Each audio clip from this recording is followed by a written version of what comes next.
It started on a night like any other, or so it seemed. The city was quiet, soaked in the afterglow of a late autumn rain. Streetlights shimmered on wet asphalt, and the hum of distant traffic lulled the darkness. Inside the ambulance, EMT Jacka Miller sat with one hand resting on the dashboard, waiting for the next call. He'd been doing this for nearly 15 years, long enough to know that quiet rarely lasted. Then the radio crackled to life. Unit 12, respond to cardiac arrest. Female, mid-30s, unresponsive. No pulse. The voice of the dispatcher was calm but urgent. Jack's heart kicked up instantly. "Let's go," he said to his partner Mark as the siren erupted into the night. The city blurred into streaks of red and blue. Jack had been on countless cardiac arrests before, drug overdoses, drownings, sudden collapses. But something about this one felt different. "I don't know how to explain it," he would say years later, "but from the moment that call came in, I felt this heaviness in my chest, like something was waiting for us." When they arrived, the scene was chaos. A man in his 30s, disheveled and shaking, met them at the door. "Please, she's not breathing," he cried. Inside, the air was thick with panic. Laura Bennett, 36 years old, lay motionless on the living room floor. Her skin was pale, lips tinged blue. Jack dropped to his knees beside her. "Starting compressions," he said. The rhythmic thud of palms against her chest filled the silence. Mark prepared the defibrillator pads, sticking them firmly to Laura's cold skin. "Charging to 200, clear!"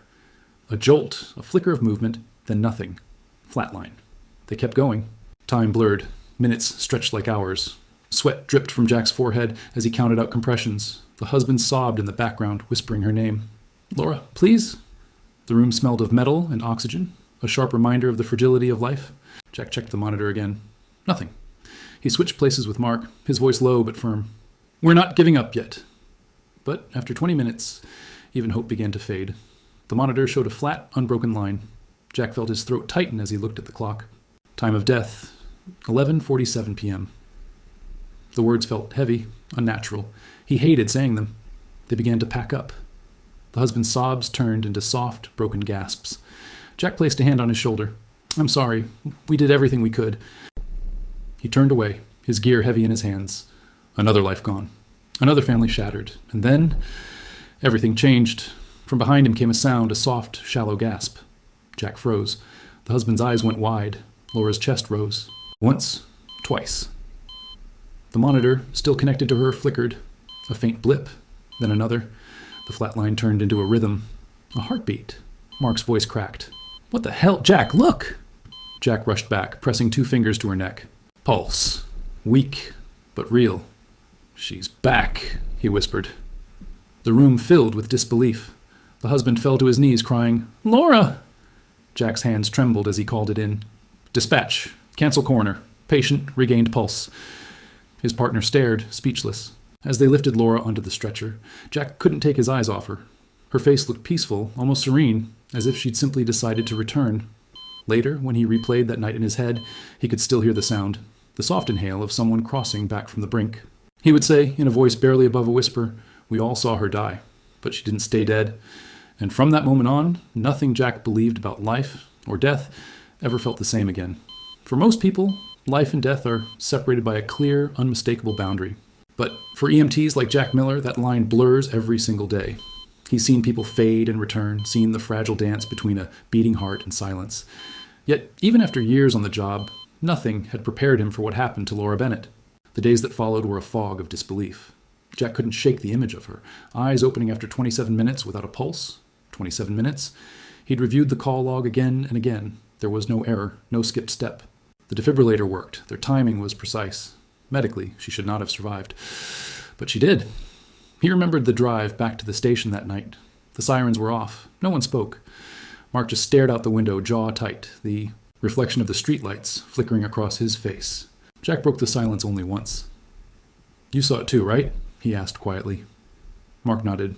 "Yeah, I did." And that was it. Jack tried to explain it away in the following days. Maybe they'd caught a faint pulse they hadn't felt. Maybe the monitor had malfunctioned. But deep down, he knew neither was true. "We called it," he said later. "We called her gone. And then she came back. That's not supposed to happen." He'd been an EMT long enough to know the numbers. The chances of surviving cardiac arrest outside a hospital were slim, barely 10%. The chances of surviving after that long without oxygen? Almost zero. Yet Laura woke up, breathing, talking, alive. The more he thought about it, the more unsettled he became. He found himself replaying the call in his head during every shift, each beep, each shock, each breath. He could almost feel the rhythm of the compressions in his hands again, the weight of her chest beneath his palms. Sleep became difficult. Every time he closed his eyes, he saw that flatlined flicker to life. He started avoiding certain neighborhoods, even the one where the call had taken place. It's strange, he admitted later, how one event can split your life in half, the person you were before and the one you become after. Jack's colleagues noticed the change in him. He was quieter, more withdrawn. But he couldn't put words to what he was feeling. Disbelief, awe, fear, maybe all of them. I've seen people die, he said, but I've never seen someone come back from being gone that long. It makes you wonder if death is as final as we think. When he finally spoke to a hospital doctor about it, the response was clinical. Spontaneous return of circulation, they said. Rare, but it happens. But that explanation didn't sit right with him. It sounded like science trying to put language to something it didn't fully understand. Jack would later admit that night changed the way he saw his job forever. You spend years thinking you know where the line is, he said softly. And then one night, you realize maybe there isn't one. When we first meet Laura Bennett again, years have passed since that night. She sits on her back porch, the late afternoon sunlight spilling across her face. Birds chatter somewhere nearby. There's a serenity to her, a calm that feels almost otherworldly. I know what I saw, she says softly. I know what I felt, and no one can convince me it wasn't real. Laura remembers collapsing in her living room that night, but not the sensation of dying. It was like one moment I was standing, and the next I was somewhere else. There was no pain, just quiet. She describes floating above her body, seeing the chaos below, the paramedics working frantically, her husband crying out her name, the sound of the defibrillator echoing through the room. I remember Jack's voice, she says, the way he said, "We lost her." And I remember wanting to tell him, "No, you didn't." But I couldn't speak. What she describes is what many have called a near-death experience, or NDE. But Laura doesn't like labels. All I know is that I wasn't dreaming. I was there, but not there. I could see everything. Even the rain outside hitting the window. I remember thinking how beautiful it looked. As she tells her story, the camera lingers on her eyes, clear, unwavering, filled with a quiet conviction. She explains that while she was gone, she felt a presence. Not a person exactly, but something warm and infinite. It wasn't frightening, she says. It felt like I was part of something huge, something full of love. I didn't want to leave it. Then she describes hearing a sound, a voice, distant but firm, saying, "It's not time." That's when everything changed. It was like being pulled backward through light, she says. And then I gasped. At the hospital, doctors were baffled. Her chart documented the impossible. No heartbeat for 27 minutes. The medical term was spontaneous return of circulation, but even that didn't explain her full recovery. With that much oxygen deprivation, her brain should have suffered irreversible damage. Yet within hours, Laura was awake, alert, asking for her husband. No neurological deficits. No memory loss.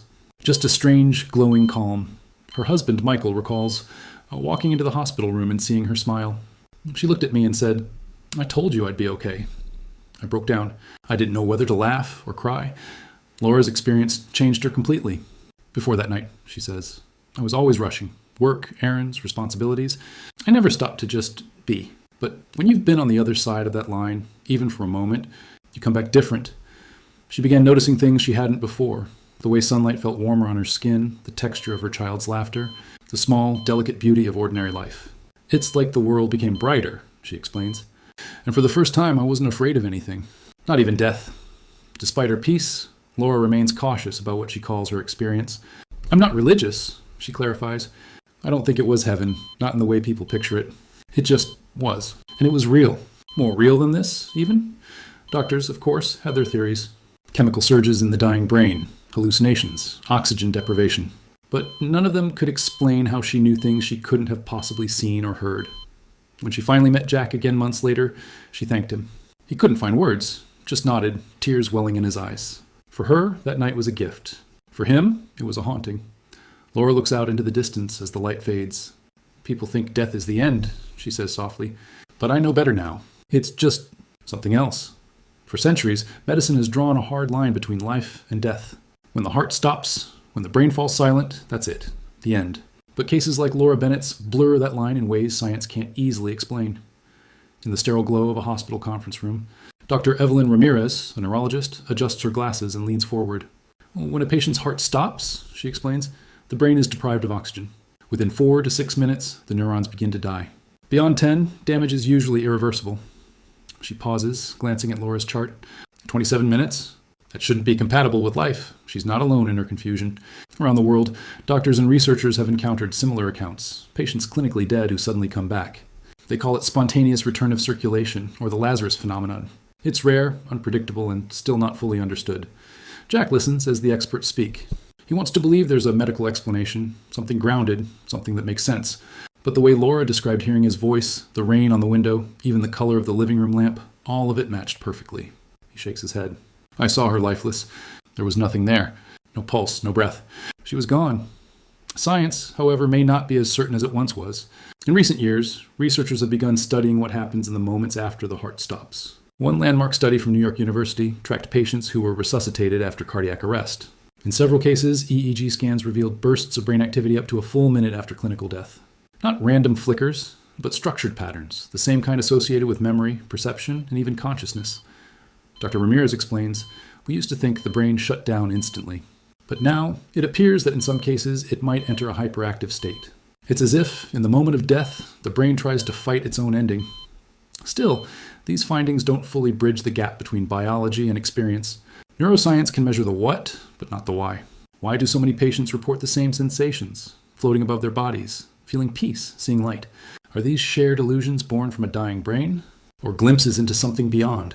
The documentary cuts between scientific visuals, EEG waves glowing on monitors, microscopic neurons firing like stars, and Laura's steady voice recalling her sense of warmth and connection. The juxtaposition is stark, data versus mystery. Another researcher, Dr. Michael Atwood, offers a different view. Consciousness may not be confined to the brain, he says. We're beginning to ask questions once considered philosophical. What if awareness isn't generated by the brain, but simply channeled through it? And when the body dies, maybe consciousness just changes form. Jack sits quietly through the interviews, his face unreadable. When asked what he thinks, he exhales slowly. They can call it whatever they want, he says. But I saw her dead, and then I saw her come back. If science can explain that, I'll listen. But until then, I'm not sure we're seeing the whole picture. The narration returns, calm but reflective. Maybe death isn't a wall. Maybe it's a horizon. And sometimes, for reasons we still don't understand, a few people find their way back across it. After the cameras, after the studies, after the headlines faded, the weight of that night still followed Jack Miller everywhere he went. For him, it wasn't a miracle. It was a memory he couldn't escape. He started noticing the silence more, the low hum of the ambulance engine between calls, the echo of the heart monitor that sometimes seemed to pulse even when it was turned off. He'd wake up in the middle of the night, heart pounding, convinced he could hear that sound, the long, piercing tone of a flatline, followed by that impossible gasp. Every time I close my eyes, he admits quietly, I see her eyes opening again. And I feel that same jolt of disbelief. For first responders, trauma doesn't always come from the tragedies. Sometimes it comes from the moments that defy explanation, the ones that tear holes in the rules you've built your entire life around. Jack had learned to process death, to make peace with loss. But how do you make peace with something that rewrites the very definition of dying? In the weeks following the incident, he avoided that part of town entirely. He couldn't bring himself to drive down Laura Bennett Street. It's strange, he says, how a single address can feel haunted, not by ghosts, but by questions. At the station, his coworkers noticed the change. He was quieter, distracted. The easy laughter that used to fill the crew room was gone. He kept his thoughts to himself, afraid of sounding irrational. You don't want to be that guy, he says, the one talking about people coming back from the dead. But the truth was, he couldn't stop thinking about it. Sometimes, he replayed the night in his head like a film reel. The rain on the windshield, the flash of the defibrillator, the moment her chest rose. Over and over, you start to doubt your own senses, he admits. Did it really happen like that? Did I imagine something? But then you remember everyone else saw it too. And that's what makes it harder. It wasn't just me. Jack eventually reached out to a counselor for first responders. They talked about survivors' guilt, about the psychological toll of witnessing what most people never will. But no amount of therapy could fully quiet the lingering sense of awe and unease. It's like carrying a secret, he says. A reminder that there are things out there none of us can explain. Months later, he decided to visit Laura at her home. He hadn't seen her since the hospital. When she opened the door, smiling, alive, he felt his throat tighten. You didn't just save me, she told him softly. You changed how I see the world. He nodded, eyes glistening. You changed mine too. As they sat together in her living room, on the same room where she had died and come back, Jack felt an unexpected calm wash over him. For the first time since that night, the air didn't feel heavy. It felt at peace. For Laura Bennett, life after death didn't feel like a second chance. It felt like crossing back from another realm. It's hard to explain, she says, her voice gentle but firm.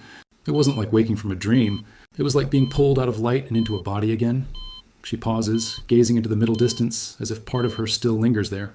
And ever since that night, I don't feel like the same person. She began noticing strange changes. Her fear of death was gone, replaced by a quiet certainty that something exists beyond the edge of this life. I used to be terrified of not existing, she admits. Now, I know that consciousness, whatever it is, doesn't just stop. It continues. I felt it.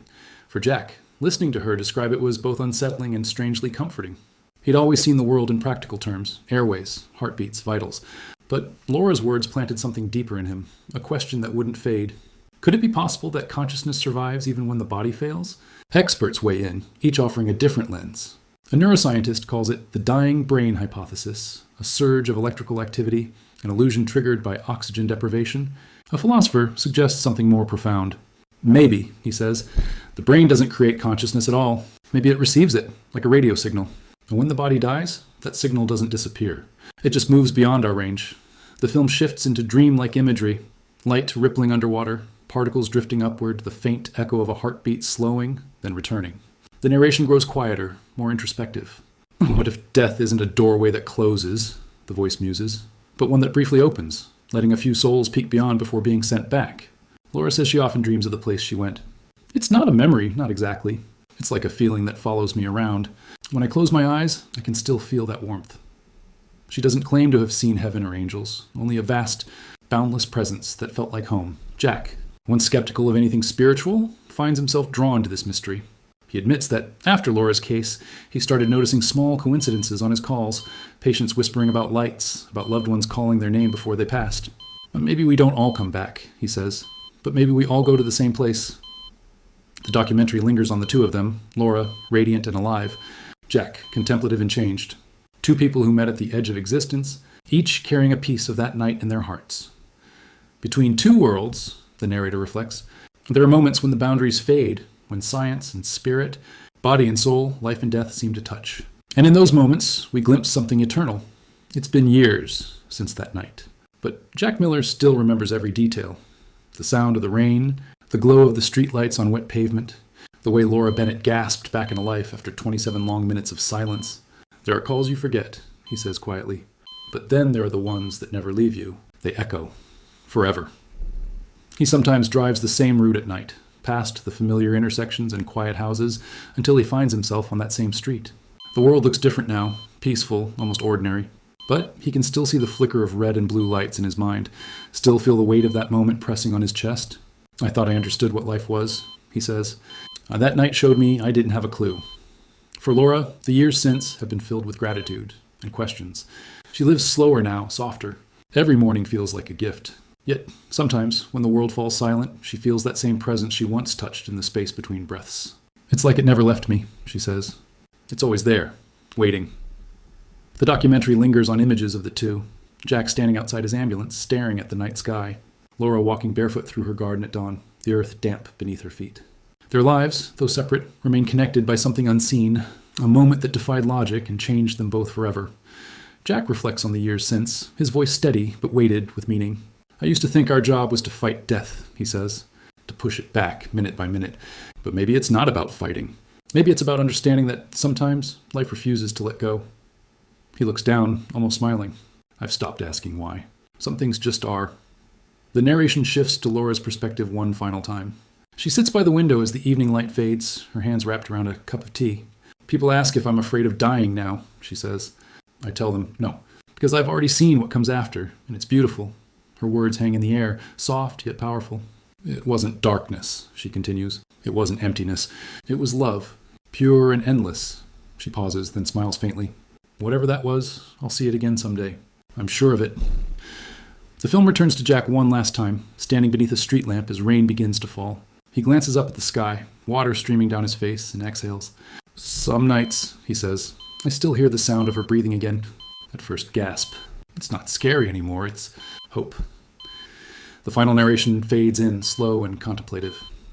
In medicine, we measure life by pulse, by oxygen, by rhythm, but perhaps life is more than what we can measure.